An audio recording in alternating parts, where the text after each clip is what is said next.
students, in today's lecture, we will discuss one of the small arteries. There are a large variety of small arteries. In today's lecture, we'll discuss one of the smallest of these arteries. Before we do, let's bring back our large artery and our medium artery. As before, we will use the medium artery as a template for our small artery. Let's make our copy of the medium artery smaller.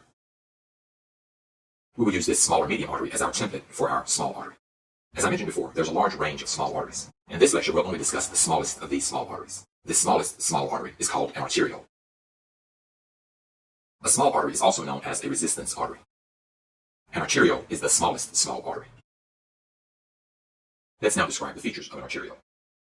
There are two layers found in the medium artery that are not found in the arteriole. They are the internal elastic lamina, shown as a light blue color here, and the external elastic lamina, shown as a dark blue color here. Let's remove these two. And what remains are all the layers of the arteriole, and nothing else needs to be done. Let's label these layers. Let's name them first. The inner layer is the endothelium.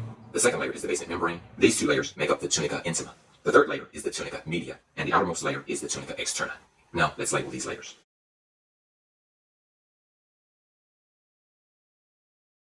Here we have the endothelium, the basement membrane. These two make up the tunica intima, the tunica media, and the tunica externa, and these are the four layers of the arteriole. There's one additional point I would like to make in this lecture, and this has to do with the function of the tunica media. The tunica media is involved in making the lumen either wider or more narrow. This is the case for all three types of arteries: the small artery, the medium artery, and the large artery. Let's annotate that here. We will identify two functions of the tunica media: the widening of the vessel and the narrowing of the vessel. The widening of the vessel is called vasodilation, and the narrowing of the vessel is called vasoconstriction. The term which describes both vasodilation and vasoconstriction, the movement of the vessel, is called vasomotion. And so vasomotion is vasodilation and vasoconstriction. And so that concludes this lecture on the arteriole, the smallest of the small arteries. I hope that you learned a lot.